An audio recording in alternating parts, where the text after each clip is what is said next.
Ladies and gentlemen, you're welcome to the Beyond Africa podcast with me, your host Ngalim Bernard. Today we have two guests in the studio and we're discussing Cameroon's future. Today we observed demonstrations throughout Cameroon from the north to the south to the west to the east, and what shows evidently is that the call by Issa Chiruma Bakari for Cameroonians to come out on the streets and demonstrate victory, demonstrate demonstrate that they want the Constitutional Council to read the results of the elections as what came out of the ballot box was heeded too. So in the studio today, we have Henry Atem, who is an international elections expert. He has observed elections in different countries and he knows exactly what ingredients for post-electoral conflict are. He's going to tell us if these ingredients are available in Cameroon right now. We also have Jean-Claude Mbedefuda, who is a journalist of international repute, who was following up proceedings in Cameroon today, and is going to give us an overview of the situation, where we shall read the temperatures and see if the Constitutional Council tomorrow is going to have Cameroon on the path of peace or on the path of conflict. So, with my guests, I introduce my guest to you right now. Henry, you're welcome back to the Beyond Africa podcast. Thank you, Bernard. It's always a pleasure to be back. Thank you so much. Jean-Claude Mbede, you're welcome back to the Beyond Africa podcast. Thanks for having me. Good evening. Thank you so much. It's been an eventful day throughout Cameroon and, of course, in the diaspora, talking about the elections in Cameroon. And I would like to hear from both of you what your take is. Do you think the call by Issa Chiruma Bakari was heeded to by Cameroonians? And if yes, what do you think the implications are going to be? Let's hear from you first, Henry. Well, I think we've seen on social media how Cameroonians have turned out in their numbers, especially in the northern regions. It was really organized. The crowd was very huge in the north. In the littoral, we saw sporadic in different quarters in the littoral. Unfortunately, we've had I think four civilians who are deceased, and I think one of the members of the forces of law and order severely injured. But I think it was necessary, given the trends of things and the fact that I'm sure Issa Chiruma already knows what the Constitutional Council is going to be reading tomorrow. And so this, to him, it was really something that he needed to do, not only to reclaim and for citizens to actually, for voters, I should speak, to actually, show that they won, they voted and they won, but also for the international community to weigh his strength, right? Pre the announcement for Monday, but I think it was something that he needed to do for Cameroonians and the international community to see. Yeah, as you were developing your point, you said what happened was for citizens, but then you retracted and said voters. Why did you change? What did you change the group of people who are out? There are different categories of people, and when we go now to the ingredients, you see the different categories, and why I said citizens and voters, those who are actually asking for the protection of their vote, the voters, those who want change, generally the general citizens of the country. So that's the difference. Thank you. We'll get into that, and I hope that viewers are going to enjoy the nuances between the two categories of people who are very influential at this material moment. Jean-Claude Mbedefuda, what is your impression of today's proceedings? Do you have the impression, like as Henry, that citizens, voters, paid attention to Chiruma's call? Absolutely yes, because even because we were not expecting this, as the regime of Yaoundé, they use all their mechanism to how can I say, to discourage people, to ask people not to go on the street, and it's like not only because they were claiming that they would be using the security forces, but also because all this Sunday morning they have been using the church and to ask people not to risk their life going on the street. And I think this was a very how can I say, Machiavellic strategy from the government, to try to ask people not to go and demonstrate, because only what they need, those people right now, they just need to have the signature of the Constitutional Court tomorrow to validate their, their election. And then there will be only one step before they succeed in what they are doing, that we call the constitutional putsch. Because when tomorrow, if tomorrow they succeed, having the constitutional court result, final result, and then there will only, it will remain only, the last day with, I think, the swearing ceremony of the president of the republic. And when they have this, the president elected will, he can even go and sleep in his village, and because it is the aim of all those people, you ought to so there. So according to all these, I think that we saw a lot of people, thousands and a dozen of thousands of people on the street, and I think this is yeah, I think this is, unfortunately we lost some people in Douala. I'm very sad about this, because only one single citizen should not die because of a 93 incumbents who want to stay in power. So this is what I can say right Yeah. now. So, what do you make of the mobilization? Do you think the mobilization was equal between the north and the south of the country? It cannot be. It cannot be the same thing everywhere. Even because in Garwa right now, you have the president. We can say president elected, President Issa Chiroma. He's in Garwa. I think if he were in Yaoundé, the situation would be different, even in terms of mobilization, because those in Garwa, they feel like they have the privilege, and they also have the obligation that it is mandatory for them to protect President Issa Chiroma. Like right now, we have been informed that there are special force, security force posted there because they would like to catch. They are trying as since a week already, even since 2 weeks, they are trying to catch him, try to bring him, because until they will not catch him, I think those people in Yaoundé will never, they will never sleep quiet. So what I want to say is the mobilizations cannot be the same. It's because, first of all, Mr. Chiroma is from the northern part of Cameroon, and right now he is physically there, and it's mandatory for those people to protect him. But we saw a lot of people in Douala, in Yaoundé. I was a bit scared about, and I was asking myself, my God, how could it be? Because even politically, if this demonstration didn't take place in Yaoundé and Douala, I think even Mr. Chiroma would consider it as a failure, like he felt, Yeah. calling people.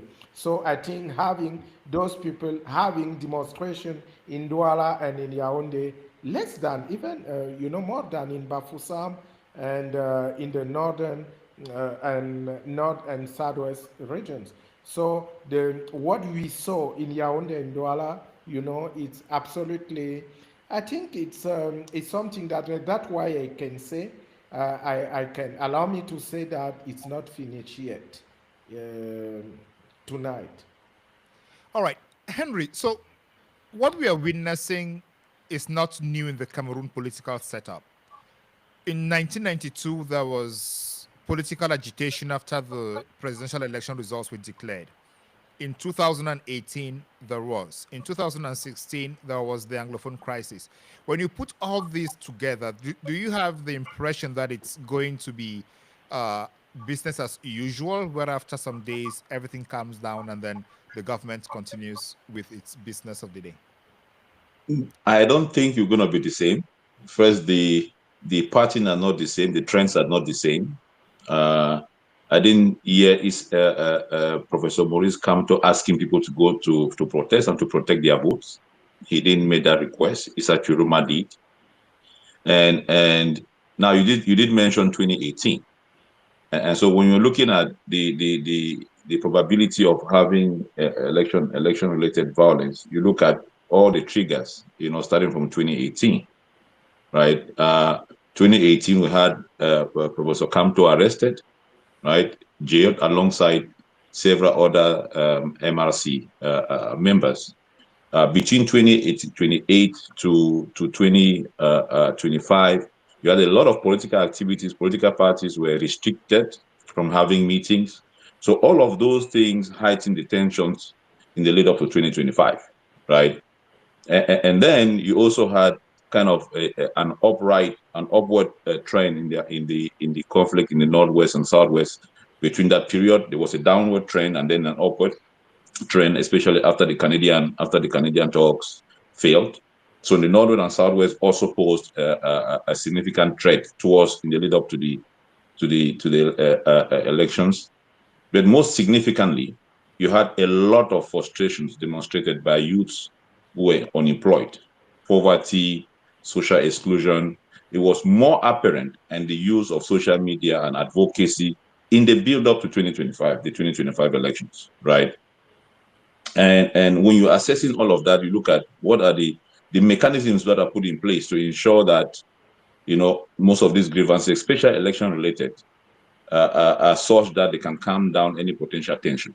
You saw the issue of the request made by MRC about the publication of the national election list, how that took steam from Cameroon right up to the diaspora. So all of those things are things that you assessed prior to the elections. If those are things that are actually, can actually trigger post election, pre-election, only the election day violence. Now, all of those things were there. Nobody took note of them. Nobody tried to mitigate them. The Constitutional Council itself did not help things.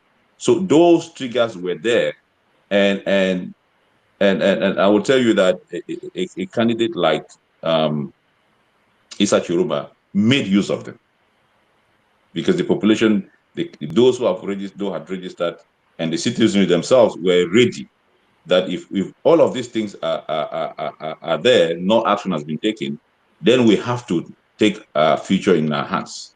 And so you start. So in assessing the possibility of election violence, we look at the stakes of the elections itself. So all of those things are part of the stakes of the election itself.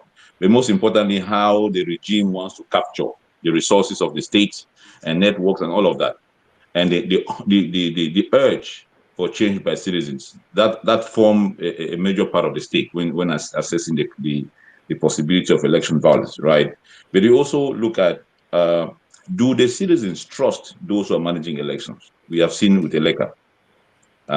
It is now evident. It was before, but it's now evident that citizens do not trust Eleka. They are going to the streets today, right? The law even provides for, because people were saying that Chiroma is not represented everywhere. The law provides for Elekam to protect the votes of Cameroonians. That is why in the law, it says when the two parties are litigating, the person that they will go to provide the accurate data is Eleka. But once, if that trust in Eleka is not there, then there's nothing, no safeguards that you have to ensure that citizens believe that elections is in good hands. The blatant rigging of election results that we've seen so far, I'll say a trigger that no one can quantify. Now, fortification in the election itself is violence. Is violence, because you are taking the will of the people out of them. You are refusing their own representation. You are refusing them from expressing their will. It's a form of violence, and violence is not just the act of physical violence, right? It's the psychological violence that you are giving to the citizens. And so just that fact is something that anybody assessing the possibility of election violence in Cameroon will tell you that is 100%. That if these guys are serious, they go to the street, something else will happen. Don't even talk about ways of recourse, right? About the justice system, which is nobody. Esa Chiroma did not go. He had all the resources, but he refused not to go because he doesn't believe in that system. What happened to Kamto was something that everybody saw. And if you don't believe in the justice system, it becomes very, very dangerous. We saw it in Togo, we saw it in Kenya, we saw it in Gabon, Nigeria, Ivory Coast. All of those countries have gone through what we are going today. And we saw that the lack of trust in the justice system, was something that contributed in triggering the conflict that we saw in those countries. The media, of course, has their own role to play, but you also assess all of you. All right, thank you. I want to run down a quick summary of these triggers, these ingredients that you've identified as those that need to be present, or that when they are present, it's possible that there can be post-electoral conflicts. The first one, you went back as 2018. You say Kamto's arrest, the arrest of Kamto and his top lieutenants after the 2018 election was a trigger. Then the restriction of political parties from exercising their political activities. Then the conflict in the Northwest and Southwest regions, especially after the failed Canadian talks where the momentum increased again. Then the absence of mechanisms to calm down or reduce tensions. And that moved out of Cameroon right into the diaspora. And then the Chiroma factor. Chiroma came in and made use of these factors that were on the field. Then the stakes of the electors of the elections itself. Particular elections have different kind of stakes. I think we'll need to talk a little bit about this one. Why this election has more stakes than previous elections. And then the regime's capture of state resources, and then trust in the electoral management body and in the justice system, and then the blatant rigging. But one thing that has caught my attention here is what you said. The falsification of elections is violence in itself because it takes away from citizens the very possibility of them exercising their will. So this is another thing I really want us to talk about. But why do you think that the stakes of the 2025 elections are more significant and vital for the life of the nation as compared to previous elections? Well, he speaks for himself. The President Biya's age and what people have visibly seen in the Unity Palace is not something that they did not see prior to 2018, right? One, for a number of years, he has not had a cabinet meeting. You can add the number of years now to over 10, right? For a number of years, the Judicial Council has not met. For a number of years, you have ministers who can tell you that they have not seen the president for the past 7-8 years. So all of those things culminate, right? And then I can also tell you that the use of social media has really, really exacerbated the crisis. The social distrust between the distrust of the social contract between the citizen and the state. But most importantly, what happened in 2018, Cameroonians said it will never happen again, right? And there were mechanisms in place, right from people in the diaspora who were advocating for people to go and register, and civil society organizations on the ground who were also advocating for people to go and register. And you can see the blatant corruption that were going on, and those things were all exposed on social media amidst the level of poverty and unemployment among the youth. So all of those things make this particular election a very significant one, more than 2018. Now, and that is why they did everything to make sure that Maurice Kamto could not stand. They didn't try to do that in 2018. They did it for 2025, but also because they did not see such a rumor coming. And when Issa Chiroma resigned, the fundamental thing he said was that he's a minister who has not seen the person with which he had a discussion with, party to party, before he joined the government. He has not seen that person for years. And so he doesn't think that their agreement still stands if you don't see the person that you initially agreed with before you even joined the government. So you see that based on that, there are a lot of, a Frenchman will say marquement, right? A lot of things, issues that actually resonate with every Cameroonian. And I can tell you that a lot of Cameroonians who regret why they did not even register to vote. It tells you that if they even registered, those two would have been on the streets, or those two would have been reclaiming, the right for the right of their vote. So it is very, very important. In 2018, the diaspora was not as mobilized. I know there was I forgot this other group predominantly in Europe, the BAS, who was there. But this one is widespread.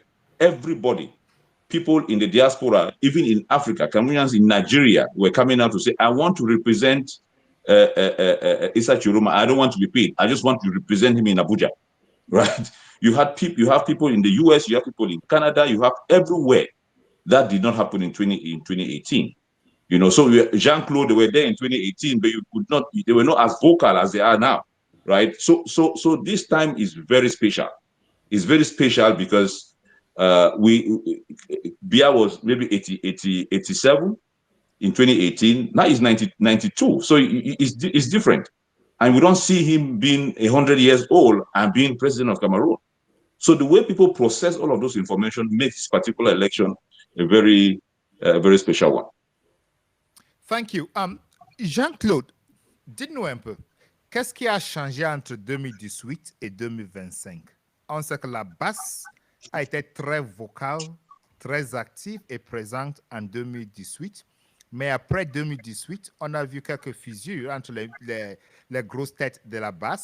On a eu le sentiment que la base ne tenait plus. Mais en 2025, on ne sent plus la base.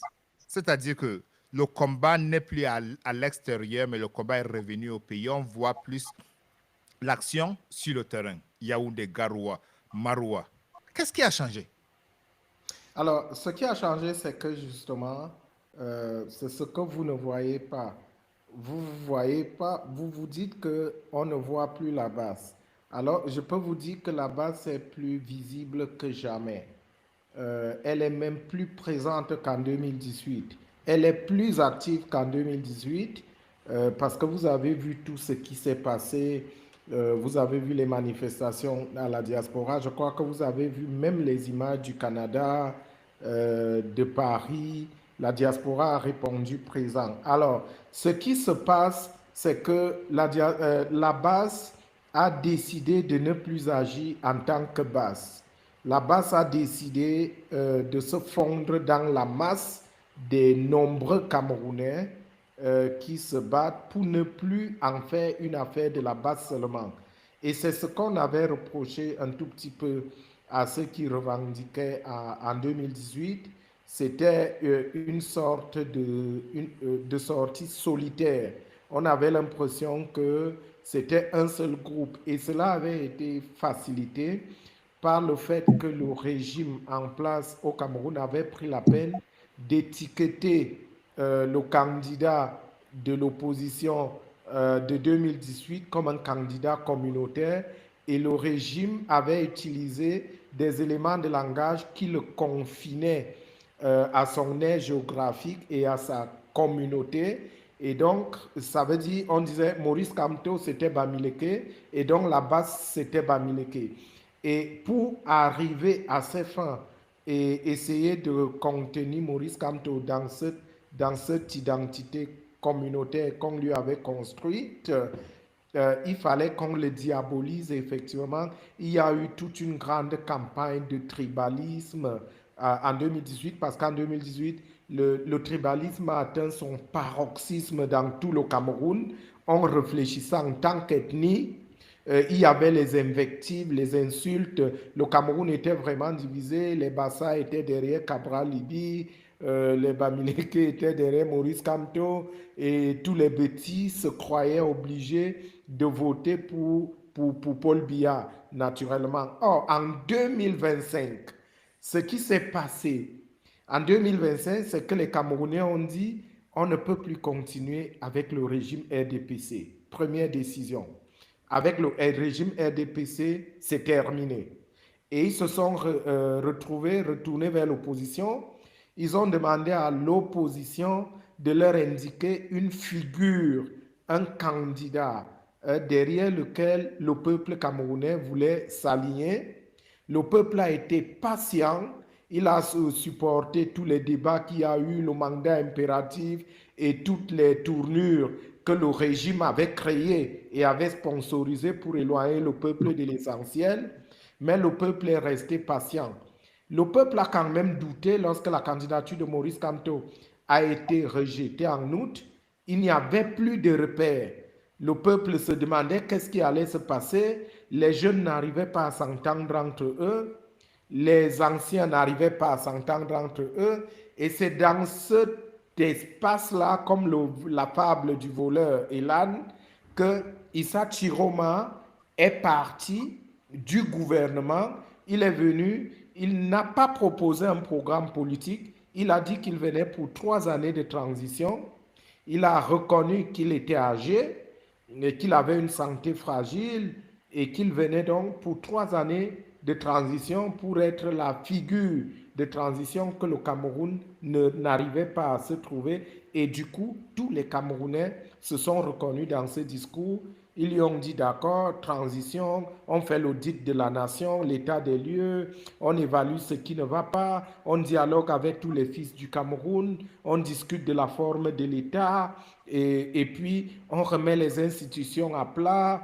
On dissout le Parlement, on dissout la Cour constitutionnelle ou le Conseil constitutionnel et les CAM n'existent plus. Et puis voilà, on discute ensemble. Dès qu'on a redéfini les institutions, on décide donc de comment faire. Voilà le discours qui a porté les Camerounais à voter pour Issa Chiroma et à le suivre jusqu'à aujourd'hui. Les Camerounais ne se battent pas parce que Issa Chiroma est leur avenir, non. Les Camerounais se battent parce que Issa Chiroma représente l'espoir pour la transition politique. C'est-à-dire, il est le fusible par lequel les Camerounais comptent passer pour arriver à la transition politique pacifique qu'ils veulent. Voilà la différence entre 2018 et 2025. 2018, c'était quelque chose c'était une question communautariste, tribaliste, mais en 2025, c'est tout le peuple du Cameroun. Même les petits ont voté pour Issa Chiroma. Lorsque nous parlons des petits, nous parlons d'une élite. C'est l'élite petit qui s'accroche au pouvoir. C'est-à-dire, quand vous voyez, nous avons recensé près de 47 personnalités qui sont là, mais en fait, il s'agit d'une dizaine de faucons qui sont là. Et quand on vous dit, même des échos qui arrivent du palais, on vous dit que là-bas, ils sont divisés, le ministre de la Défense, le délégué général à la Sûreté nationale et le chef d'état-major des armées, le général Claude Meka, ils ont demandé au président Biya de laisser le pouvoir parce qu'il a perdu les élections. Maintenant, ceux qui sont, il y a également le premier ministre Dion Gouté, voilà, ils sont 4. Le premier ministre Dion Gouté, le délégué général Mbargangele, le ministre Betty Assomo à la Défense et la 4e personnalité, le chef d'état-major des armées, René Claude Meka. Voilà les 4 qui ont maintenu la paix au Cameroun jusque-là. Parce que ce sont ceux-là qui ont empêché le régime de Yaoundé de faire la barbarie depuis 2 semaines. Mais parmi ceux qui sont, et nous étions surpris, parce que ce sont les jeunes du RDPC, on parle de Galax et Toga de la gendarmerie nationale, de Ngongo, de Chantal Biya, de Baboke, de Mbargambois. Voilà les gens qui sont pour qu'on arrête les gens. Et quand vous voyez, les arrestations ont commencé parce qu'ils ont essayé de faire comme d'habitude. Ce régime petit fonctionne par la corruption et le tribalisme. Ils ont commencé par la corruption, ça n'a pas fonctionné. Ils ont proposé un poste de premier ministre à Issa Chiroma, ça n'a pas fonctionné. Ils ont proposé de l'argent, ça n'a pas fonctionné. Après, ils ont maintenant, je termine là-dessus, et là, ils ont terminé par la question tribale, à travers laquelle ils ont envoyé Laurent Esso parler à Anissé Kané Et ils ont envoyé les élites du Sud parler au professeur Abba Oyono pour leur dire, écoutez, nous avons compris, mais revenez avec vos frères. Ils ont même voulu manipuler la fibre du 6 avril 1984 pour dire que les nordistes allaient les exterminer s'ils arrivaient au pouvoir. Et le professeur Abba Oyono et Anissé Kane ont dit non. Alors ils ont décidé de les neutraliser et de les arrêter pour affaiblir Issa Chiroma. Voilà où nous en sommes aujourd'hui. D'accord, je vais revenir vers vous pour parler un peu de la psychologie ou bien la motivation de Issa Chiruma à ce moment-ci. Je vais revenir. Henry, in this situation, how have you seen other countries navigate instances where the populace, the political class, does not trust the electoral management bodies, beginning from the first instance right to the most appellate body like the Constitutional Council? When there is no trust, how do the citizens go through to ensure that there is change? And does that change always come in through violence? Sometimes it comes through violence. The drastic transformation of the election administration in Kenya was as a result of the violence in 2007, right, where a lot of people died. The railway station between Kenya and Uganda was totally destroyed. And so that really, and the commitment after that, all Kenyans came together and said, we don't want this to repeat itself. And they had a new constitution, electoral law that instituted the Independent Electoral Commission of Kenya. And it had vast input from Kenyans, the parliament, the Senate, civil society, and that constituted the formation of the Independent Electoral Commission of Kenya, the Independent Electoral and Boundary Commission of Kenya, that's the name.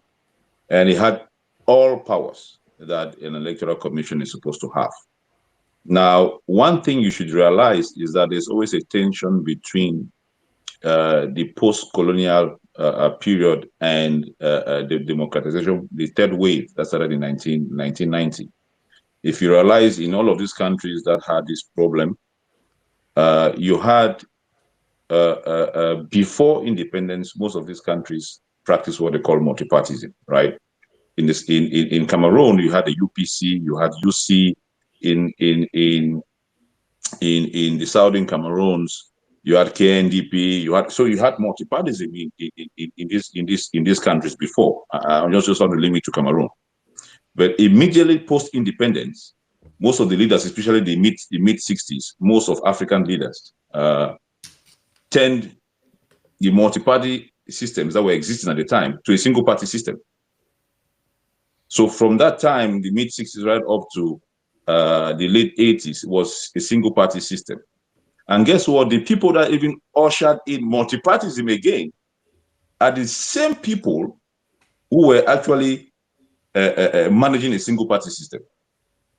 And those people were ill-equipped to be able to usher in democratization in a way that all the values and principles of democracy would be withheld. So the tensions we are currently having is the tension between the ideology of a single party system fighting with the ideology of multipartism. That's what we are currently seeing now. Because even though we have multi-party democracy, we still have a system where you have, out of 180 parliamentarians, you have 150 something from one political party, right? You have a government exclusively for one political party, and they're trying to suppress all other political voices to stay in power and still continue to control resources. So even though we say we are in the democratic system, you still see all the symbols of one party system still in existence. Why? Because they still want to control the power, they still want to control resources, and they just want to make sure that everything stays as it was during the one party system. And that's the tension that we have in most of the African countries. In this configuration, does the government in power at the time read the times that says that this is the end of the road? And when they read that time, do they accept to the people that this is the end of the road and hand over? Or do they always want that end of the road to be manifest through street demonstrations, violence, post-electoral conflicts before they would accept that that is the end of the road? The spirit of one-party system, which is still in existence in most countries in Africa that we say they're democratic, is that we stay in power to the end. That's the spirit. And that spirit is demonstrated everywhere, whether it was in Uganda, everywhere in Africa, where you have those post-colonial presidents still in power. It's demonstrated everywhere. You steal them until they die. They don't want to leave. And people will say that Biya is not standing for president. Look, yes, he might not be standing. I don't think Biya is that kind of a person. If he doesn't want to stand, you see all these posters, all these campaigns, you'll be going there if he didn't want to stand. So he wants to stand. And I don't like when people say he's not aware of the things that are going. No, he is aware. Because the ambassadors come to the Unity Palace, they speak to the president. When all of those people come, they speak to the president. So if he's not aware, those people will not be talking to him. They'll be talking to the secretary general or somebody else. So he knows what is happening. He knows what is happening in the country.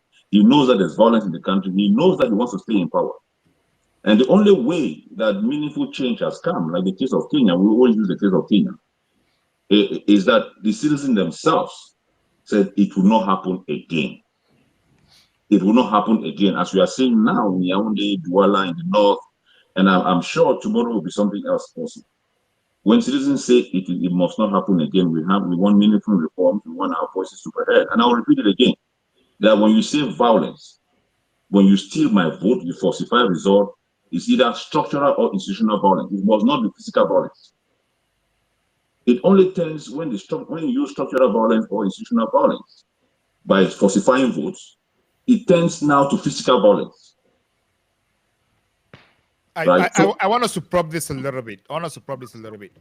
Are you saying that in an election, there is going to be zero violence if the results of the ballot box are respected as the votes came out, as the raw data presented immediately after the ballot? Of course. So peace is only threatened when the results are manipulated. Absolutely. Look, there is no perfect election in the whole world. There's none. There's no election that is perfect. In Ghana, they had elections when they introduced technology. They had to extend the dates for elections because technology was not working properly. People did not vote. But at the end of the day, those that voted saw that their votes were respected, their votes were counted, and the result that were announced by the Electoral Commission was a reflection of the votes that came from the ballot box. Right? So there will be no problem. So you can have all the consultations you want to have, you can have all the political dialogue that you want to have. If the citizen, that woman or that young guy riding an Okada in Manyeme, who is a degree holder, who has wrote a NAM 5 times, and they're asking him to pay 5 million and did not succeed, even though he passed the written part, don't tell him any other thing. He wants his vote to be counted. There's nothing you can tell him. If he knows that his vote will be counted, he will be peaceful. He will stay in his house. You'll be happy that the party that won in Manyeme is the party that was reflected in the ballot box, right? If that is not done, you are attracting violence. You are attracting violence. If you nullify, if you falsify election result, you are canceling the participation of somebody. That person maybe paid a taxi to go to the Elecam office to register. That person surely paid taxi to go and collect his voter's card. That person surely worked on election day to go and register, to go and vote, and you end up canceling his vote. Nobody will be happy about that. Nobody. So in this situation, how do you know that your vote has been cancelled when the votes leave from the polling station to the Elecam office, from the Elecam office to the divisional counting supervisory committee, then from there to the national vote counting committee? What evidence do you have that the votes have been manipulated or fraud has intervened along the line? Well, do you think Cameroonians who are now protesting don't know that their votes were stolen? You think they are protesting because their votes were not stolen and that it's just a perception? They have seen the reports from the divisional commission. They were in the polling station. We are now in a social media space where the result of polling station A is posted on social media, the result of polling station B is posted. They communicate and they know that the results that they have in their polling station is not what they have seen. It's not what is reflected in the divisional supervisory commission. You know, if it's what is reflected and they know that in Tico, for instance, Professor Maurice Kamto won. Let me see, Issa Chiruma won by 2,000 votes. But the votes that is going out from the National Supervisory Commission shows that Issa Chiruma won by 200 votes. Do you think that they'll be happy? Nobody will be happy. Nobody. Even the person that did not vote will not be happy. Because the change, like I was giving you the difference between a voter and a citizen, the change does not only affect those people who voted, it affects that person who did not vote. Maybe that person is 19 years old and is not a voting age. Maybe it's that person who was in the hospital when they were doing the voting. He could not go and vote because they don't vote in hospitals. So everybody is implicated, whether you voted or not. But those that have the tool. What about that person who is qualified to vote but did not register to vote? Should that person lay claim at the end of the elections when those who voted, those who registered to vote and voted are accusing the management body of manipulating the results? I will tell you that even those who did not vote are the ones that will be very, very vocal as well. I can tell you that because I've seen that in different countries, that those people who did not vote, while they see that the results and those who are voting are complaining, they will regret that they did not vote, but they want to make sure that those who voted, their votes are protected as well.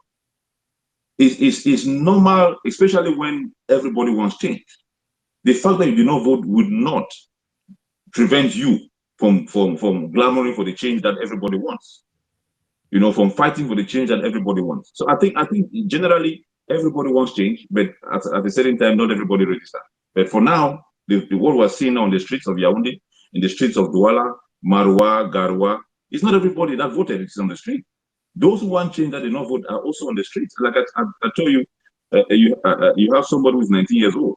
He's also on the street because he's finished, probably he's going to university, the parents are retired, but their retirement benefits have not been paid. So he's not going to school because the retirement benefits have not been paid. He too will be on the streets, right? So there are a number of different categories of people in the streets currently who are not necessarily voters who voted. Thank you. I'll come back to you. Ladies and gentlemen, if you are watching us, you're on the Beyond Africa podcast with me, your host, Ngalim Bernard, and my guests, Henry Atem and Jean-Claude Mbedefuda. We're discussing the elections in Cameroon, and from every indication, Cameroon is on the brink of post-electoral violence. What can be done to resolve the problem, to mitigate the tensions, and to ensure that the votes are counted and Cameroonians feel that their votes were respected is the onus of this conversation. While you are with us, we ask you to kindly like, subscribe, share, and comment. That is the best way you are supporting this platform and our sister platforms, the Mimi Mefo platform, the CNN News Agency platform, and Analysis with Sandrine. Kindly like, subscribe, and share all these platforms. We are going to be on a joint panel tomorrow before, during, and after the Constitutional Council proclaims its results. Jean-Claude, je vous reviens. Vous avez bien entendu ce que Henry a dit par rapport à ceux qui ont voté et à ceux qui n'ont pas voté. Que pensez-vous pour l'instant par rapport à Chiruma? Est-ce que dans la motivation ou bien dans une psychologie de demander uniquement à ceux qui ont voté pour lui de défendre leur voix ou bien demande à tous les Camerounais de défendre les voix exprimées pour Issa Chiruma Bakari? Et s'il demande aussi à ceux qui n'ont pas voté de défendre les voix, est-ce qu'il ne fait pas un peu trop? Parce que il doit demander uniquement à ceux qui ont voté de défendre leur voix. Enfin, je crois pas que ce soit c'est pas la question en ce moment parce que vous savez, lorsque vous vous engagez à une élection présidentielle, on a coutume de dire que l'élection présidentielle, c'est la rencontre entre un homme porteur d'une vision et la population. Donc, et puis, quand on va à une élection présidentielle, on doit s'attendre à ce que dès le lendemain, on soit déjà dans le costume de père de la nation, capable de fédérer, de rassembler jusqu'aux confins politiques de ceux qui n'ont pas voté pour soi. Donc, à ce niveau-là, C'est à ce niveau-là que je voudrais répondre pour faire remarquer que le discours de M. Chiroma n'a jamais été circonscrit uniquement à son électorat. Sinon, ça aurait été simplement pour les militants de son parti, ce qui n'est pas le cas. C'est un discours qui m'a semblé fédérateur parce que, comme je l'ai dit précédemment, il s'agit d'une personnalité qui a bénéficié de la sympathie politique de tout le monde, y compris de la société civile, y compris des électeurs des autres partis. Quand vous regardez, il y a des gens, il y a des partis, il y a des candidats qui ont eu un certain score en 2018 et qui ont parti, n'est-ce pas, de la montée en puissance de M. Issa Chiroma. Quand vous regardez les scores, on se dit il n'y a eu que deux candidats à cette élection. Il y a véritablement eu que deux candidats à cette élection. C'est que tous les Camerounais du nord au sud, de l'est à l'ouest, ont décidé de se lever. Et M. Chiroma le sait. Il le sait. D'ailleurs, le fait qu'il ait refusé, je crois que s'il était encore dans la posture de président du FSNC, comme il l'a été, il aurait simplement renouvelé son alliance avec Paul Biya et il aurait accepté le poste de Premier ministre avec quelques ministères en plus et quelques directions générales, quelques ambassadeurs, et ainsi de suite. Donc, je crois qu'il a très vite fait de se mettre au-dessus de ça et de se considérer comme le président de tous les Camerounais, y compris ceux qui ne l'ont pas voté.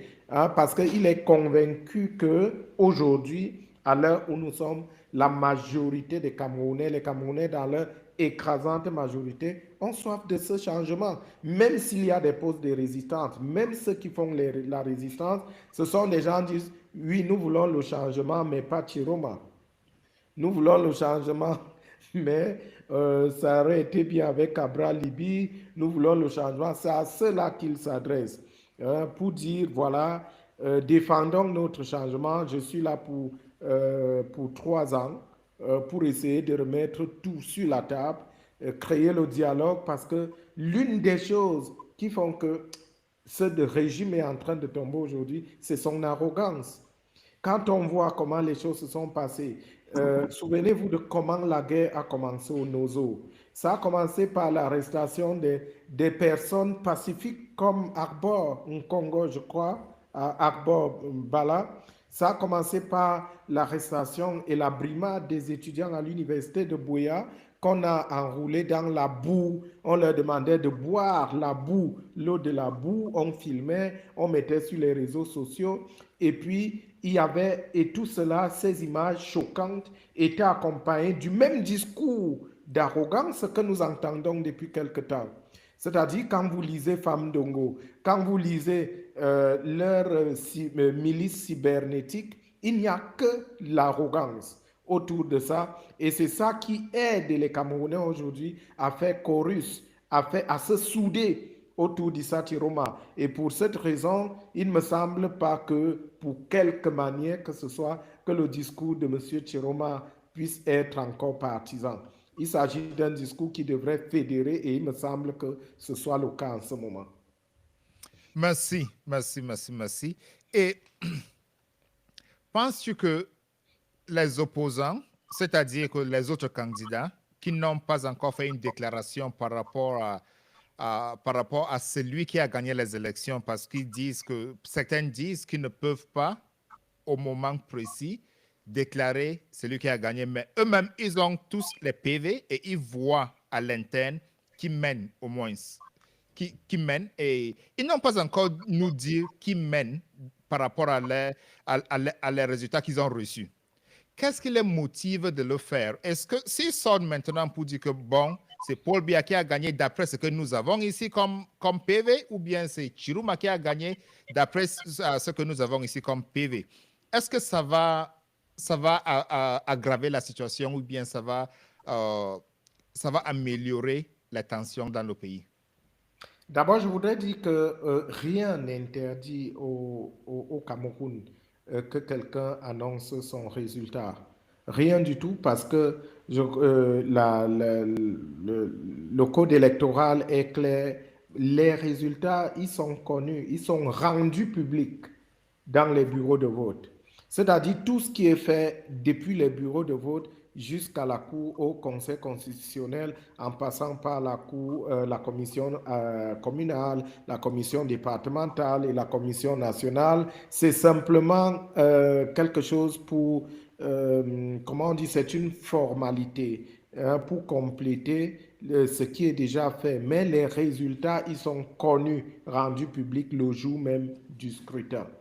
Mais maintenant, puisque nous sommes à la démocratie, à la camerounaise, la démocratie du plus fort, c'est que oui, les opposants qui détiennent les procès-verbaux, ils disent, enfin, peut-être qu'ils ont donné le sentiment d'une peur, d'avoir peur d'une certaine répression, mais ils les ont. Cela m'amène à dire à rappeler ce que j'ai l'habitude de dire. Vous savez, ce régime a réussi l'exploit par la triche. Hein. C'est un régime qui fonctionne par la triche et l'arrogance. C'est un régime qui fonctionne par le mensonge. Un régime qui pense qu'il fallait tout créer en parallèle. Le régime a créé sa diaspora, à sa jeunesse, à son peuple, à ses opposants. Et il se trouve malheureusement que parmi les opposants que nous avons aujourd'hui, la plupart sont les opposants du cabinet civil de la présidence de la République, créés par eux, financés par eux, ainsi de suite. Mais là, quand même, il y a eu des gens qui sont sortis. On a vu le jeune Carston, Atika, qui a reconnu la victoire de M. Satiroma. On a vu Akere Mouna, qui, de manière implicite, a quand même dit que c'est le peuple a voté en faveur du changement. Donc, il n'y a pas d'ambiguïté quand on sait que le coude à coude, c'est Paul Biya et Issa Chiroma. Donc, il y a également d'autres. Et j'en profite aussi pour dire ici, ce que beaucoup de gens ne savent pas, c'est que la société civile et les Camerounais de la diaspora ont soutenu le SDF.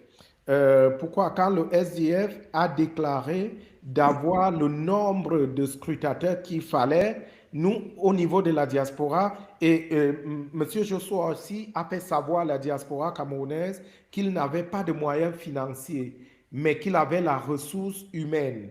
Et c'est à ce niveau-là que la diaspora est intervenue à travers M. Ben Modo, par exemple, la diaspora des États-Unis, ainsi de suite. Ils sont intervenus pour permettre effectivement un soutien logistique aux observateurs, aux ressources humaines que le SDF envoyait dans tous les bureaux de vote.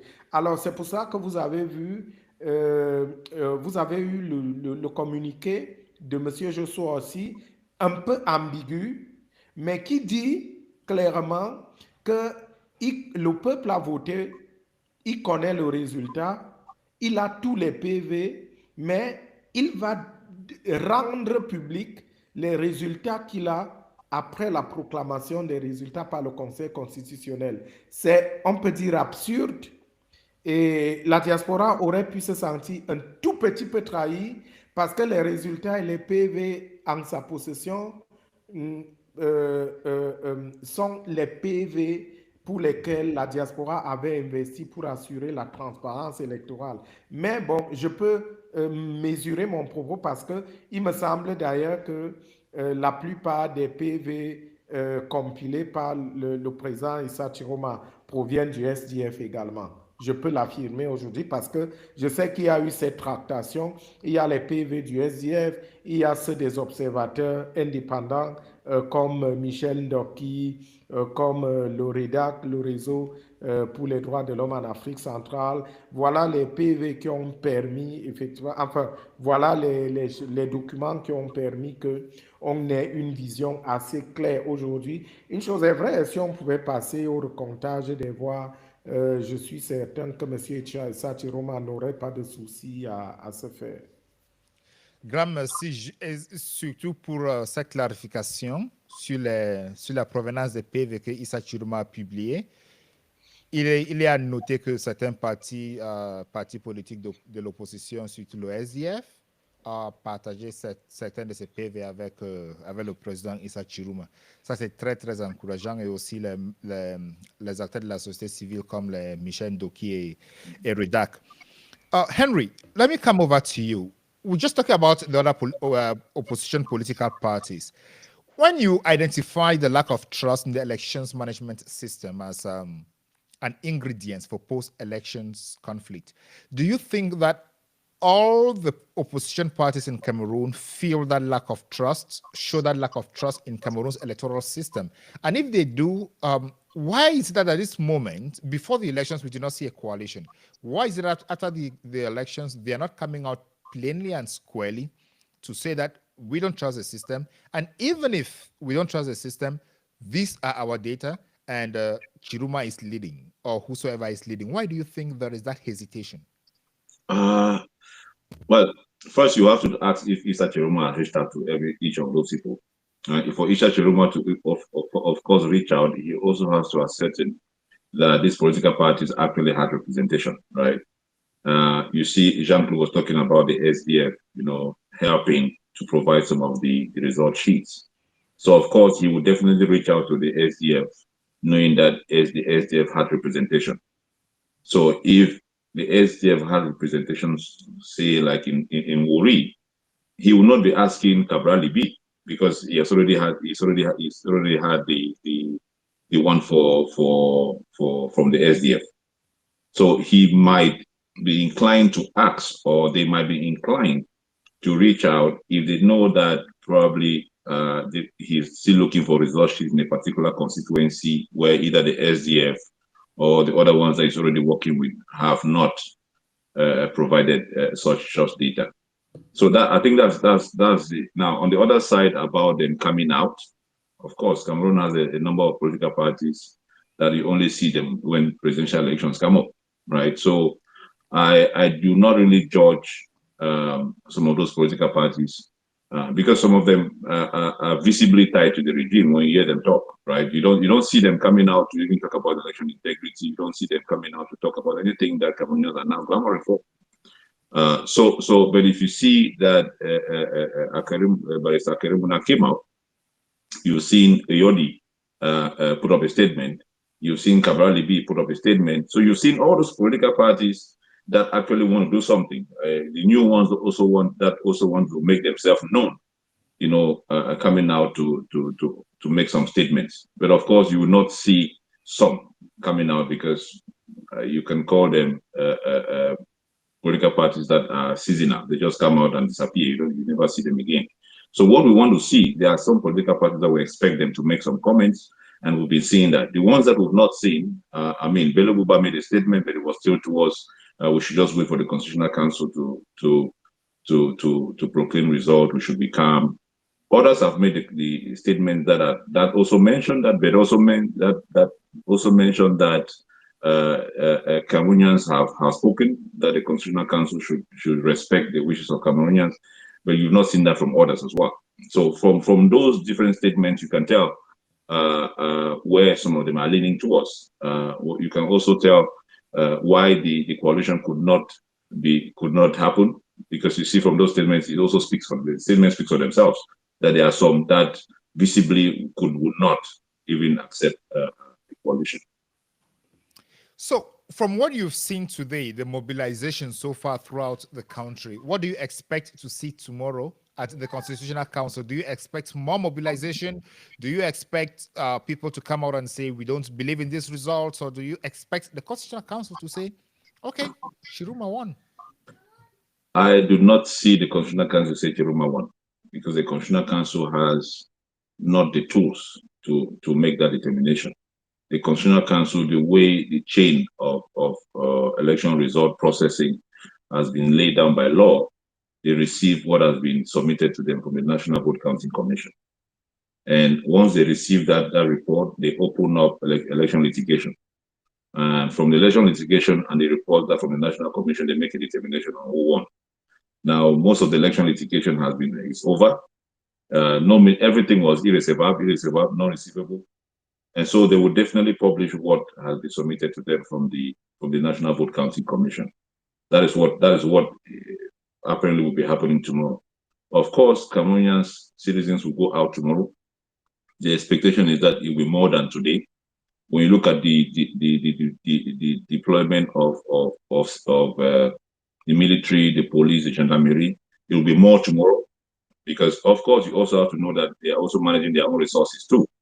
If it's tear gas, they now have a number of tear gas. You don't want to waste all the tear gas today, and know that the real outing will be tomorrow. So they'll have to manage resources. They'll have to manage personnel. Their deployment as well may not be a reflection of what we have today. Now, I think we may even dive on to what potentially may happen after the Constitutional Council reads election, comparatively to other countries. What has happened in other countries is that if the protest, my only hope is that the protest is sustained. If it's not sustained, it doesn't trigger the regime to do anything. If it's sustained, there are several things that may happen. There are a number of outcomes that may happen. If it's sustained, especially in Yaoundé, then you may have the international community starting to put some pressure. It may put some pressure on the possibility of the government of BIA, contacting Chiroma to discuss on different outcomes, whether it's power sharing, whatever. But that's a potential compromise that may happen.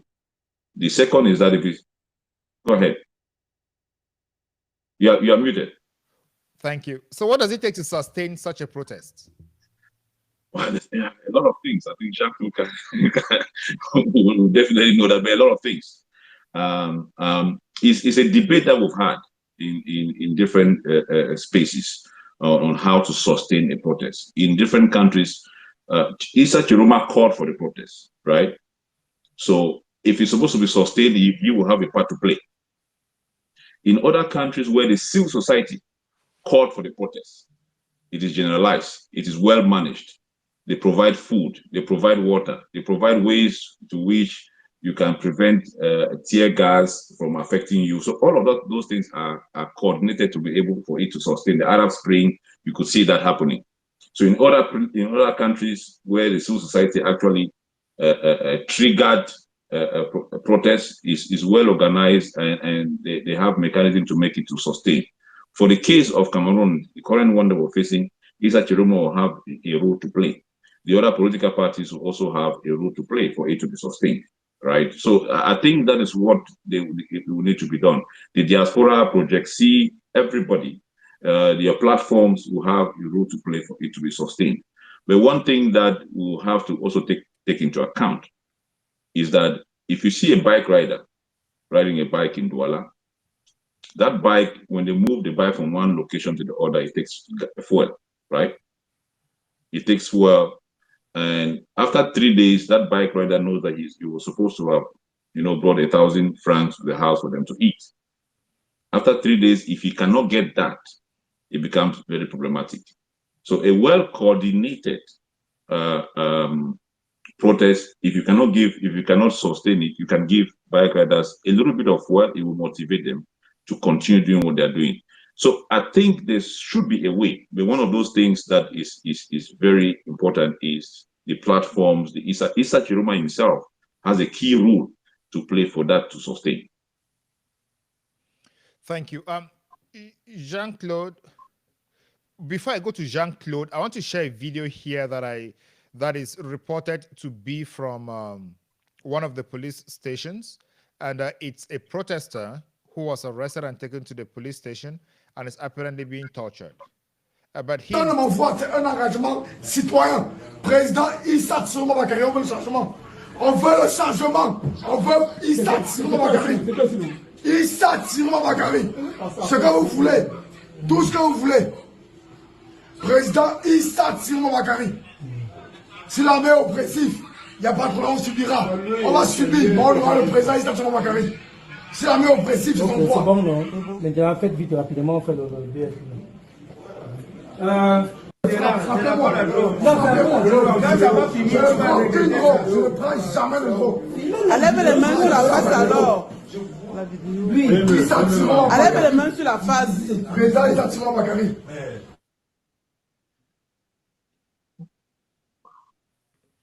Yeah, so that is the situation. And you look at the condition of the office in which they have brought him into. The office itself looks deplorable. And those who are torturing him want to continue living in such a situation. Help me make sense out of that condition, Henry. It's pathetic. It's absolutely pathetic. But what is more important to me, you know, the military people or police, they don't care about their office, they care about their money. So regardless of the nature of their office, they care about what is in their pocket.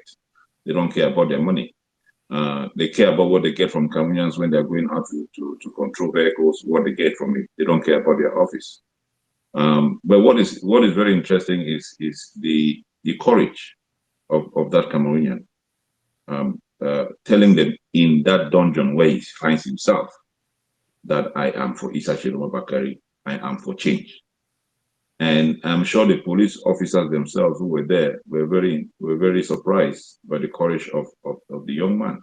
And he was, covering his eyes with his hands because he knew that he's under torture, right? So he had to protect his eyes first. You can beat me, you can torture me in any part of my body, but my eyes, I have to protect my eyes.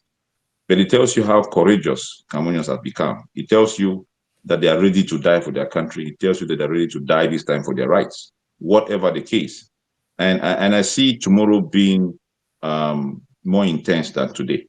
More intense because what they are reivindicating is their votes to be counted. And tomorrow is a validation that their votes were not counted. Tomorrow will be the validation that your votes were not counted, that we took away that your right from you. And so tomorrow will be the day that they're going to be coming out en masse. They'll be coming out with a lot of anger. Today you saw in Douala where I think it's a police officer or a gendarmerie officer was being beaten, and some of them were even trying to protect that officer. You could see blood. Some of them were trying to protect the guy. Tomorrow that will not be the case, because what they'll be seeing in every police officer is you protecting the people who have taken our right from us. Is you protecting that vote that was taken away from us. It is you who are validating the fact that our rights should be taken away from us. That is what they'll be seeing tomorrow, especially when they start reading a division that they know they won by a huge margin. They see that margin has been shrinked. They see where Bia won, where they knew that Bia did not win. As those votes will be coming out, you will see people coming out as well, and it will be rough. My only appeal is that we don't want to see people die. We don't want to see people die. I want the officers to know that those guys, those people who are out, they are coming out to reivindicate their rights, and they should protect them and guide them to ensure that the protest is peaceful. Thank you. Jean-Claude, nous pouvons dire que ce jeune homme ou bien cet homme qui est torturé est dans un bureau de la police et doit être uniquement avec les éléments de la police ou bien de la gendarmerie. Pourquoi ces éléments font circuler ces vidéos? Oui, je crois que c'est ce que je disais au début de cet entretien. Il s'agit de la propagande savamment montée, orchestrée, préparée par le régime. En fait, ils pensent en violation des principes primaires, basiques des droits de l'homme. Ils pensent dissuader, c'est-à-dire quand vous voyez même la série d'arrestations qu'il y a eu depuis 3 jours, tout a été filmé, il y a eu des mises en scène, on a filmé, on a montré pour dissuader les gens de sortir.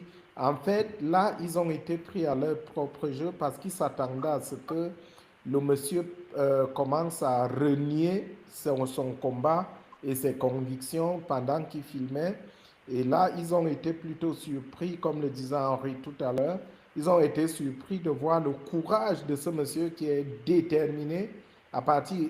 vous savez, on a parlé ces derniers jours avec les éléments de force de l'ordre. C'est pour ça que je vous disais que rien n'est terminé, ce n'est pas fini. Ce que l'armée, vous voyez, l'armée n'est pas, vous n'avez pas vu des militaires là, même si parfois on dit que certains gendarmes sont des militaires, l'armée est à côté encore. L'armée n'a pas fait, c'est que l'armée a décidé d'être du côté du peuple. Si demain lundi, on avait 500 000 personnes ou 100 000 personnes ou 200 000 personnes au palais des congrès, il n'y aurait pas, en fait, si on aura ce chiffre-là, il n'y aura pas d'audience du Conseil constitutionnel parce que l'armée va se mettre du côté du peuple. C'est tout ce que l'armée attend.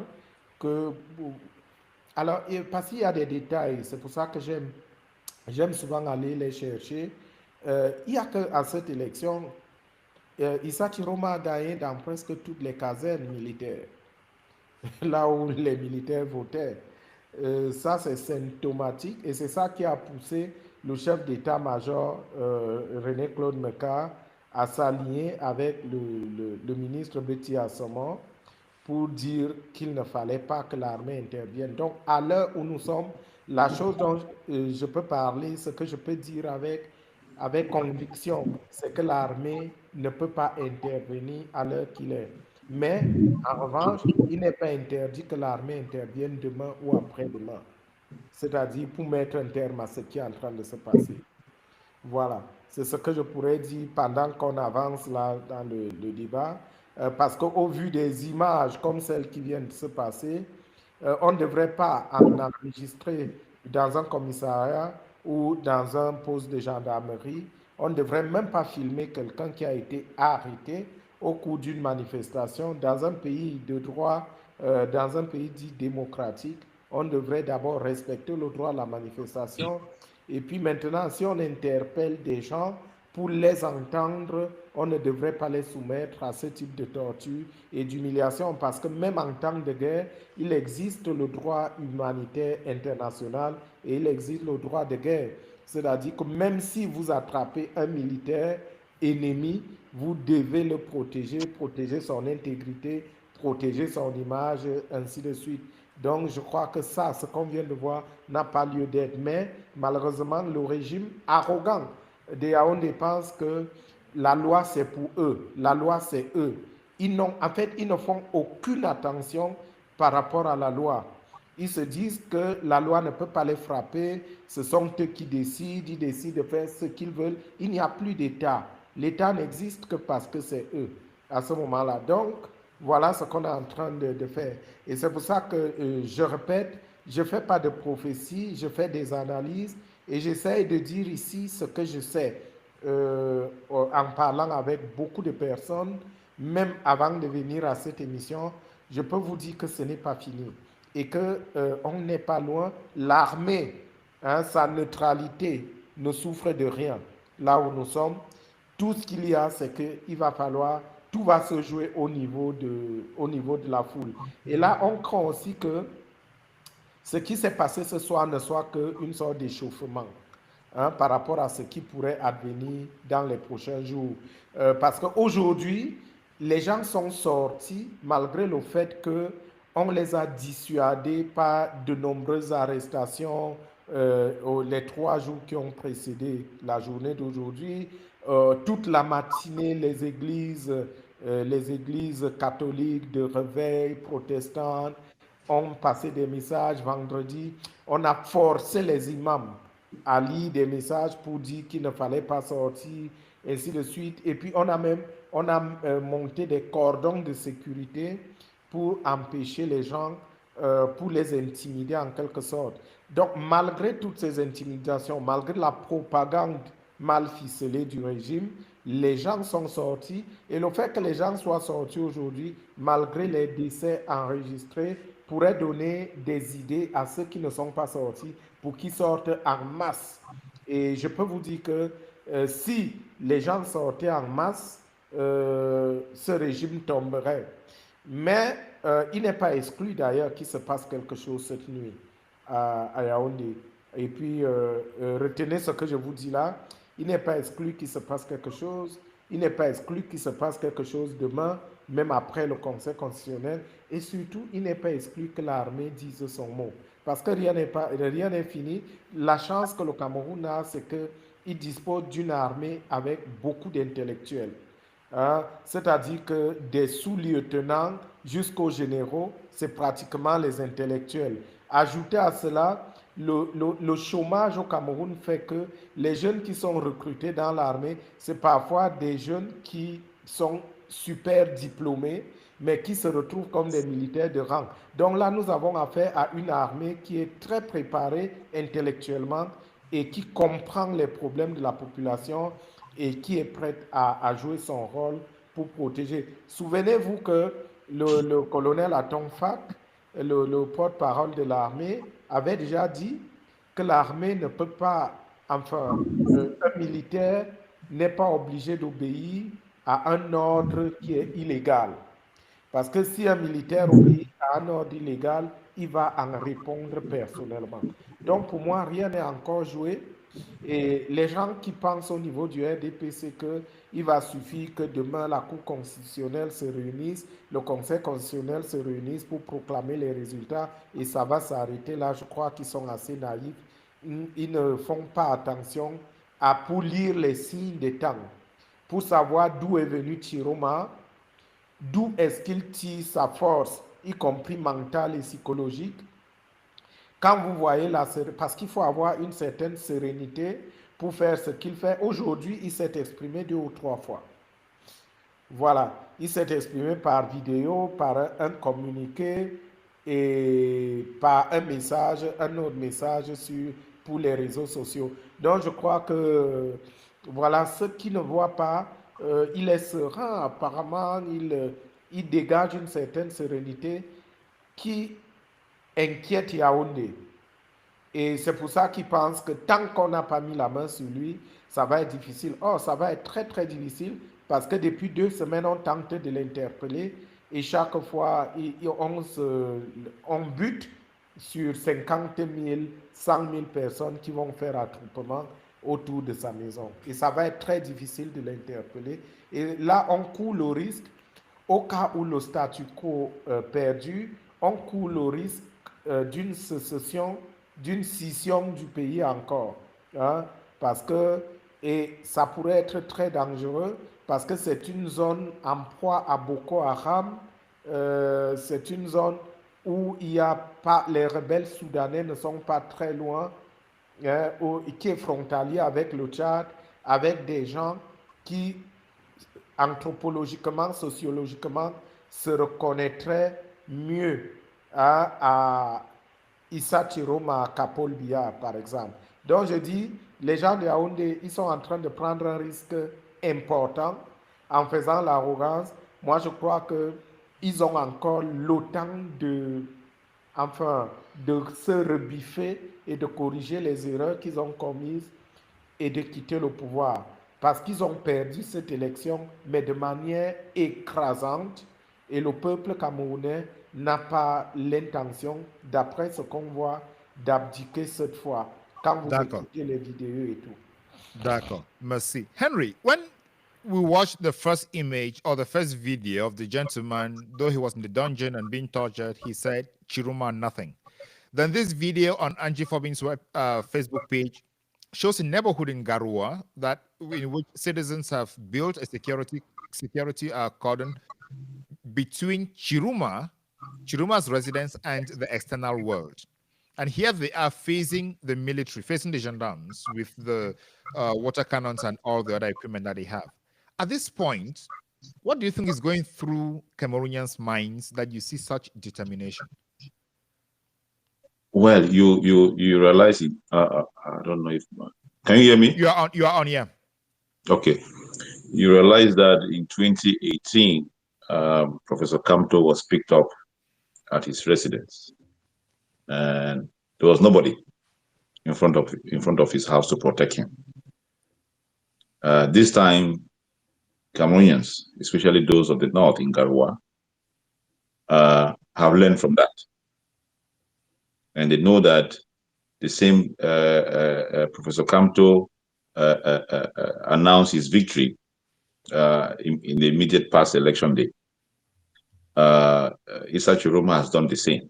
So the same thing They knew that the same thing would definitely happen to him. And they formed a protection shield, a perimeter around his house. And that is evident to the stakes of this election. And that the Cameroonians use themselves are getting themselves involved as the first election stakeholder. Because the first election stakeholder are the citizens themselves of the country. So it is no doubt that even if Issa Chiroma was resident in Douala, the same thing would have happened. They would have formed a perimeter around his house. If he was resident in Bamenda, the same thing would have happened.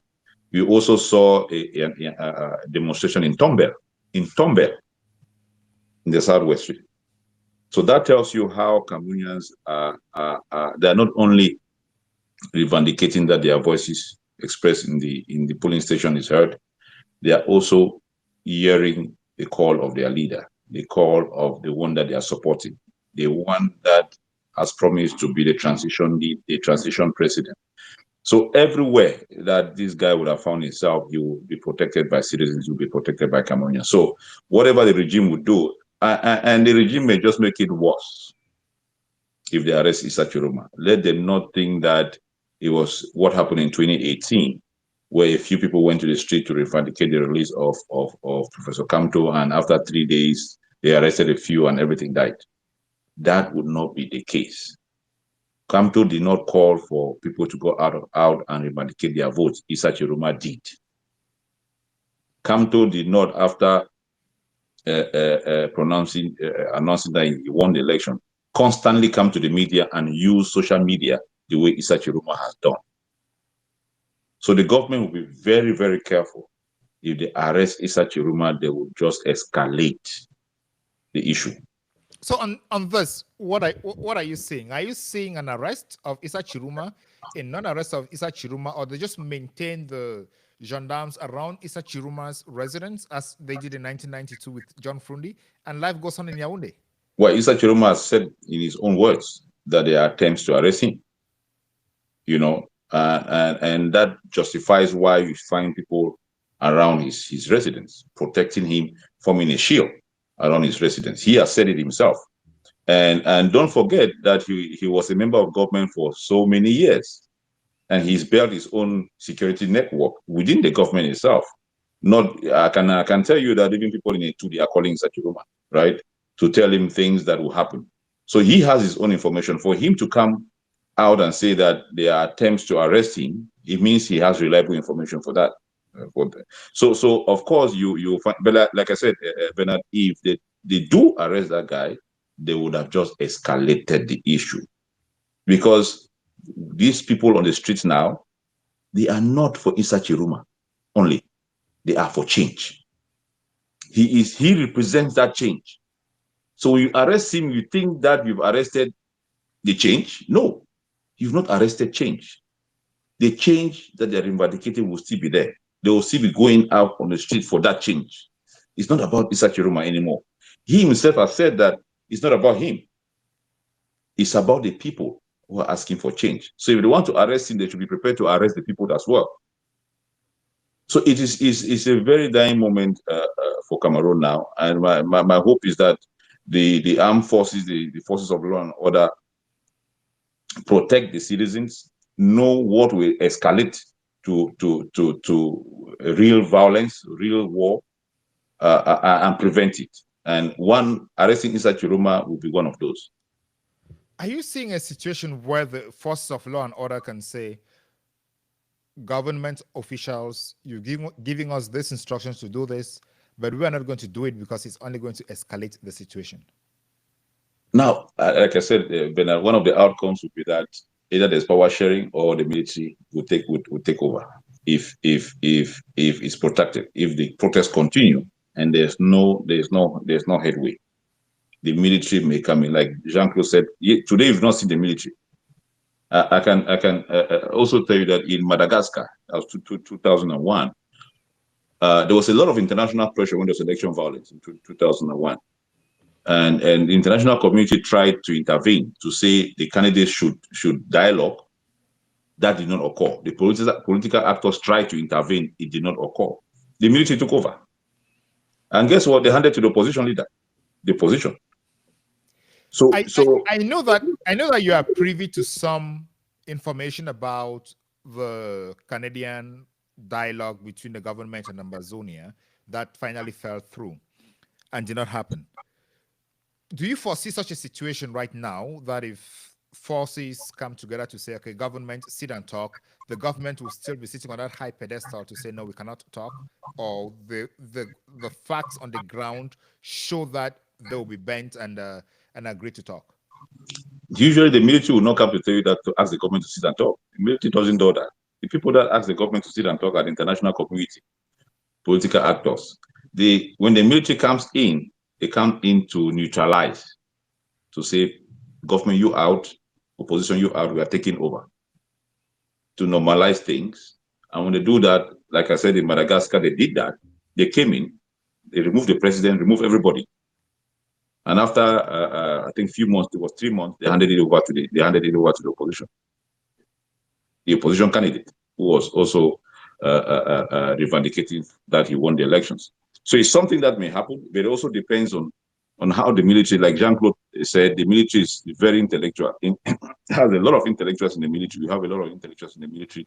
We have a lot of them who have gone for training out of the country. They are well versed with the situation. They know what to do. They know how to protect civilians. They know how to manage such a situation. It's unlikely that the military will take it and hand it to Issa Chiroma, but there's nothing that is impossible. Thank you. I want to hear on this from Jean-Claude. Jean-Claude, tu viens de dire qu'il n'est pas exclu que se passe quelque chose, soit cette nuit, soit demain ou après la déclaration du Conseil constitutionnel. Est-ce que tu prévois la situation où l'armée prend les choses en main et nomme Ngongo, Baoke, Oswald, Mvondo-Ayolo et consorts comme les dirigeants de la transition? Est-ce que tu prévois ça? Ah non, mais je crois que ça, c'est un scénario qui a déjà été discuté entre eux-mêmes, d'ailleurs. Et parce que si ce scénario avait été possible, on ne serait même pas allé aux élections. C'est-à-dire, si l'armée est pour le changement. Je disais tout à l'heure que le président Issa Chiroma a gagné l'élection dans les casernes où les militaires ont voté. Donc, c'est pour ça que je dis que c'est un scénario jamais vu, quelque part. Donc, si l'armée était forcée, actuellement, tout ce qui se fait, quand vous voyez les va-t-en-guerre, pourquoi on veut absolument arrêter Issa Chiroma, le président Chiroma, c'est parce qu'ils veulent éviter d'arriver, déjà on va aggraver ses conditions de santé, on veut le torturer, on veut le fragiliser émotionnellement et psychologiquement, et on veut le mettre hors d'état de nuire. Alors, ce qu'ils oublient, c'est qu'il a une telle base aujourd'hui, constituée de tous les Camerounais, que si on l'arrête, le pays va s'embraser. Mais ça va aller dans tous les sens. Deuxième chose, ainsi que je le relevais, les informations que nous avons, qui viennent du palais, font état de ce qui se passe là actuellement. Vous voyez comment ils agissent. Il n'y a pas de stratégie à la base. Parce que quand il y a la stratégie, ils ne peuvent pas agir comme ils sont en train d'agir. La communication est très violente et arrogante. Ce n'est pas de la communication politique que ferait un régime. Ce n'est plus un État. Donc là où ils sont, il y a des gens qui veulent absolument défendre leurs privilèges et ce sont eux qui sont là. Mais ils se butent justement à l'armée. Ils se butent au ministère, ils butent sur le ministre de la Défense, ils butent sur le chef de l'état-major des armées, qui est le patron des troupes, ils butent sur le délégué général à la Sûreté nationale, qui est le patron des renseignements. C'est pour ça qu'aujourd'hui, on a même l'impression qu'ils ne prennent plus en considération les renseignements les fiches de renseignements qui vont et qui montent. Si les militaires devaient intervenir, ce serait pour mettre Chiroma au pouvoir. Il n'y a pas de doute là-dessus. Donc, si les militaires était forcé d'intervenir, si l'armée devait intervenir cette nuit, demain ou après-demain ou après, ce ne sera certainement pas pour mettre quelqu'un que les Camerounais ont déjà vomi. Parce que pour l'armée, c'est important aussi. Parce que s'ils faisaient allégeance au nouveau président, ils auraient la sympathie de tous les Camerounais qui diraient, ouf, l'armée nous a libérés. Et l'armée non seulement nous a libérés, mais elle a remis le pouvoir à la personne que nous avons élue pour le changement. C'est pour ça que l'évocation de l'affaire du côté intellectuel des dirigeants de l'armée et même des troupes est très important parce qu'ils comprennent exactement ce qui est en train de se passer aujourd'hui. Voilà. Donc, ce qu'on est en train de dire, si l'armée prenait le pouvoir, ce ne serait certainement pas pour s'attirer les foudres de la population, parce que l'armée ne voudrait pas affronter la population. Si l'armée prend le pouvoir, ce sera certainement pour accompagner le peuple vers l'accomplissement, vers la réalisation de son idéal de changement. Voilà. Okay, merci Jean-Claude Bédé.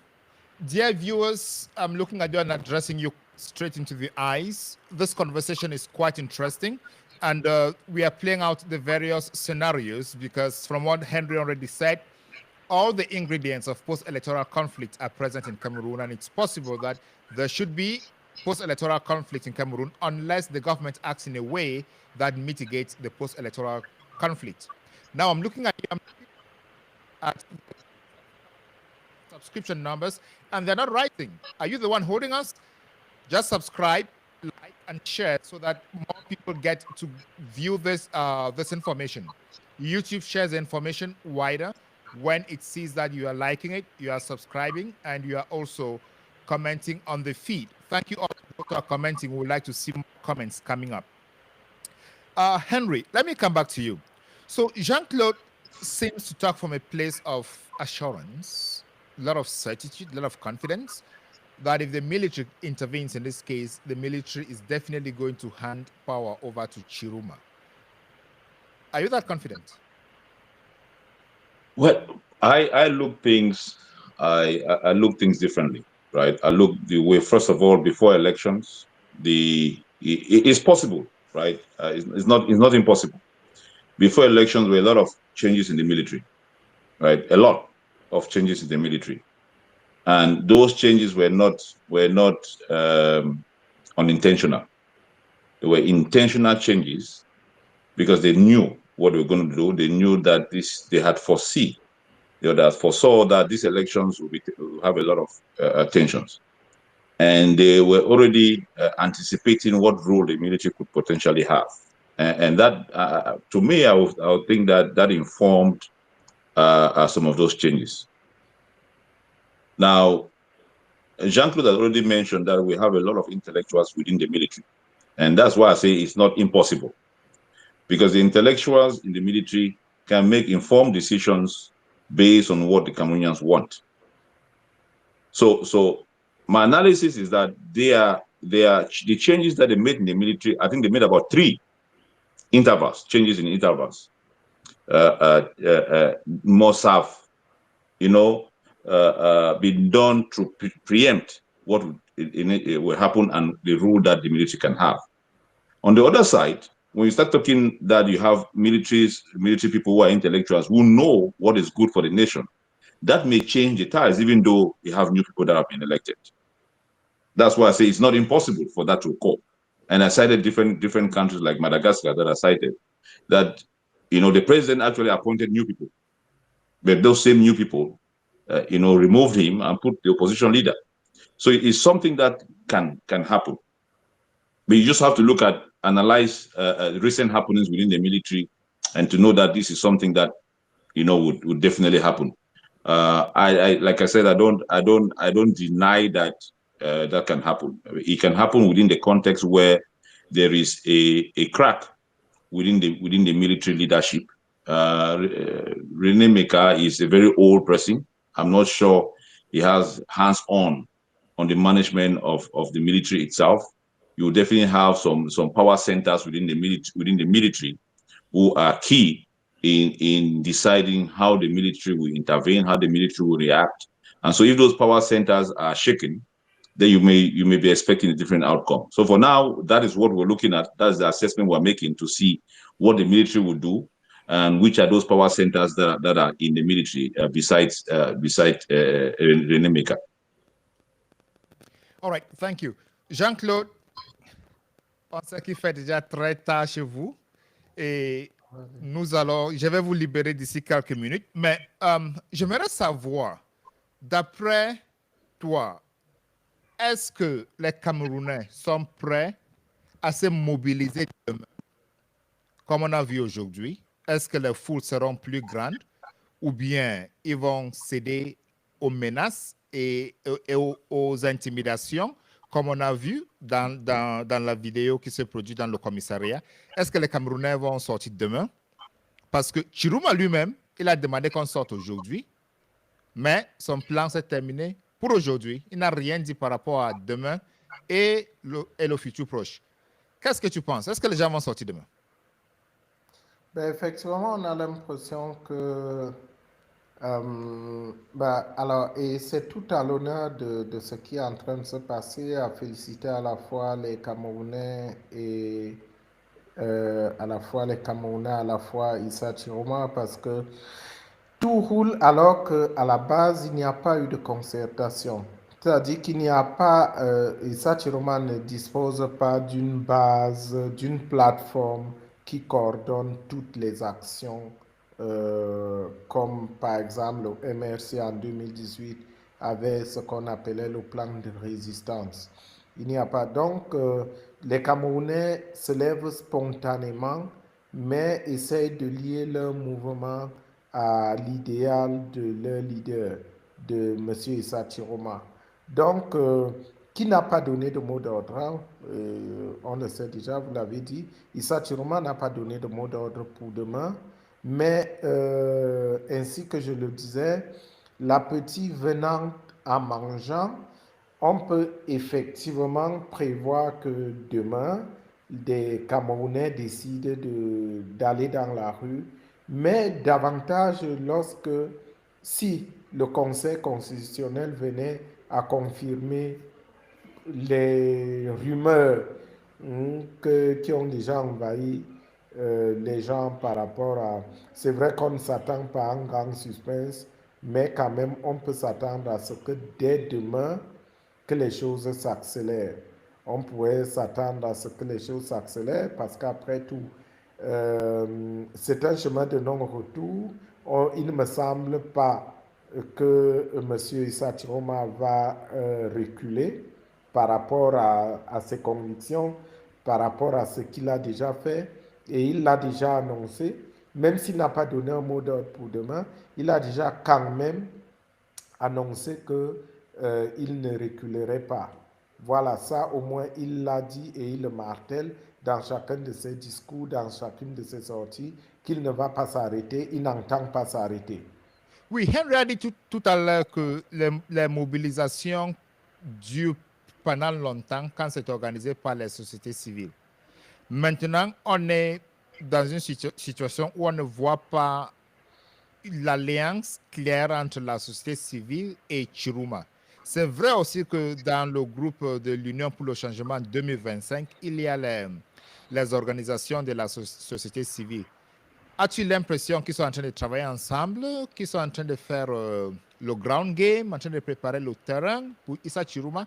Parce que quand on voit, Issa Chiruma n'a eu que 2 mois et demi, et la mobilisation qu'on voit sur le terrain, on ne peut pas dire que ça vient de Issa Chiruma. Même si la population est très, très motivée pour le changement, je pense, n'est-ce pas, qu'on doit avoir quelques éléments de coordination sur le terrain. Oui, il n'y a pas de mobilisation spontanée, surtout pas en politique. Il n'y en a pas absolument. Et je crois que l'interpellation de 2 cadres de l'Union pour le changement, de Kamchameni et Anissé Kane, est pour beaucoup, et c'est parce qu'ils connaissent la force de frappe, la force de mobilisation d'Anissé Kane, surtout à Douala et de Njekam Chameni, qui, on ne l'oublie pas, avait confectionné, conçu, implémenté les villes mortes en 1992. Donc c'est le fait que, avec le mot d'ordre du président Issa Chiroma et l'expérience, je peux même dire l'expertise des deux, messieurs Njekam Chameni et monsieur Anissé Kane, leur présence à Douala a fait peur au régime. Parce que s'ils avaient été là aujourd'hui, je crois que la mobilisation aurait été différente. Parce que, alors, ce sont des mobilisations et c'est là où il faut saluer la mobilisation. Et c'est là où on pourrait conclure que c'est un succès. Parce que la mobilisation s'est déroulée sans le leader. Si Issa Chiroma était à Douala, il est capable de faire sortir, comme pendant sa campagne électorale, des milliers et des milliers de personnes. Même à Yaoundé, où les gens pensent que la sécurocratie pense que Yaoundé est imprenable. Il ne me semble pas tout à fait que Yaoundé soit imprenable. Yaoundé devient plus ou moins imprenable en ce moment parce que M. Chiroma est loin à Garoua. Parce que s'il sortait à Garoua, je suis sûr aujourd'hui que toute la ville sortirait avec lui. Donc, s'il était à Yaoundé, je suis sûr que beaucoup de gens sortiraient avec lui également. Donc, la société civile, elle est là, elle a fait son travail et même si elle a été décimée, je crois que les mouvements vont continuer. Tout a été organisé bien avant et je crois que les Camerounais d'ailleurs, ils ont suffisamment démontré qu'ils n'ont pas besoin, ils attendent juste le mot d'ordre pour sortir, ils n'ont pas besoin d'organisation. Ils ont leurs convictions. Vous avez vu ce qui s'est passé à Tchang. Ce qui s'est passé à Tchang pendant le décompte des voix a suffisamment démontré que les Camerounais sont prêts. Ils sont prêts à se sacrifier pour que voilà, le changement tant attendu advienne. Merci. Henry, a moment ago, Jean-Claude was talking about the capacity of Cameroonians showing up at the Constitutional Council tomorrow and overpowering the forces of law and security who may be there, maybe the police, the gendarme, or the military. But at the same time, he's hopeful that the military may be on the side of the people at this point. And you were talking about the profile of the military personnel. Do you have any concerns at this point that it is this same military with the high profiles that may have ordered the arrest of Anissa Ekane and Jokam Chamini? I do not think so. I don't think the military is involved in the arrest. I think that was orchestrated by the police and the gendarmerie, or Simil, the military police. But when we talk about the military, we're referring to like the B, right? The BSA in Tico, those specialized military arms wings. But I think tomorrow in the Constitutional Council, I didn't see a kind of mobilization today in Yaoundé, like in Douala or Marua, Garoua. I didn't see that. There was mobilization in San Malima, all those areas, but not really huge one. I think it will happen tomorrow.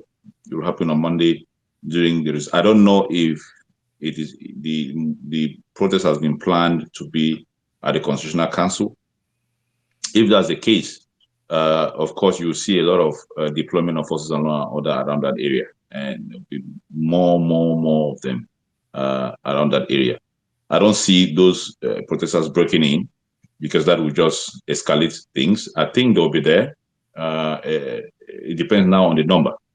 If we have 10,000 people that are putting pressure on the forces of law and order, then you can see the likelihood of the forces of law and order tilting towards the population, especially when they are overshadowed, right? But we are not seeing. We are seeing that in Douala mounting up in Douala precisely and the north, but in Yaoundé, there's nothing to indicate at this juncture that it will be massive tomorrow in Yaoundé. We hope that people really come out tomorrow in Yaoundé to show their discontent about the election results. But if they come out en masse, it may actually see the discussion within the military and the forces of law and order to be towards the people. We saw it in Douala today, where you had just one military gendarmerie vehicle that was around a multitude of protesters. The guy gave up, and was actually dancing, riding their truck along with the protesters as well, because he was just alone. So if we see that kind of a scenario happening around the constitutional court, you can definitely see the military or the force of order giving in and be on the side of the people. All right. Is there any reason at this point to not give up? Just to say, yes, we agree with the people. 43 years are just excessively too much. Well, the military itself is not free from the call for change. Like Jean-Claude said, you realize that in most of the polling stations in the military, where the military people voted, the Chiruma won. That tells you that the military itself want change. Now it's about the leadership, what excuse they'll use. Because usually in the places that I work, the excuse that the military usually use is that we're overshadowed. And when we're overshadowed, we're giving. There's nothing you can do when your equipment, your personnel cannot control the crowd. There's nothing you can do. We saw that in the Capitol, in the United States. When the population is overshadow the security, there's nothing they can do. They'll give in. So if that scenario happens at the Constitutional Council, there's a likelihood that the forces of law and order or the military will give it. If they don't want to give in, they would start using live bullets, like we saw the one that we saw in Douala. That is not a likely scenario. We don't want people to die. But again, I'm convinced that if the population protesters come out peacefully, and they can, to the extent that they can overshadow the military will definitely give in and be on the side of the people.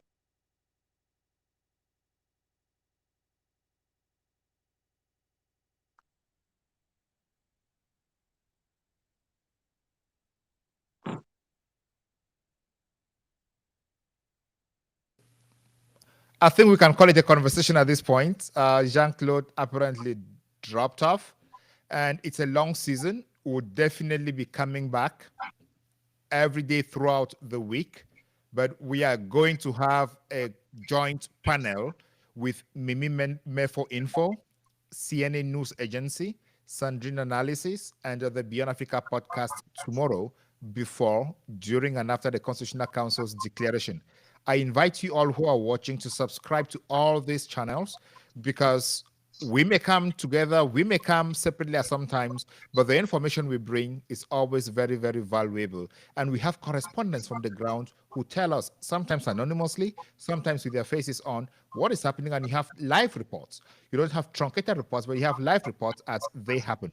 So on that, I will ask Henry to give us his last word, and then we close. Thank you again, Bernard. Thank you for being in the program, for inviting me to this program. Tomorrow, my expectation tomorrow is that, Cameroonians will come out en masse and to tell the Constitutional Council that we want our voice to be counted. We want our what you're announcing to be a reflection of what we express in the ballot box, and to be very clear and unequivocal that if we don't have that, we will not rest until we have it. And they be on the street peacefully as long as they can, days, and to ensure even before the swearing in of Mr. Biya, because that's obviously what has been planned. So they cannot divert from that. But if Cameroonians come out en masse and say that we want our votes to want Chiruma, we voted for Chiruma and we want him to be the president, it would do a lot. It will do a lot for Cameroon. It will strain a lot of international relations, diplomatic relations with Cameroon.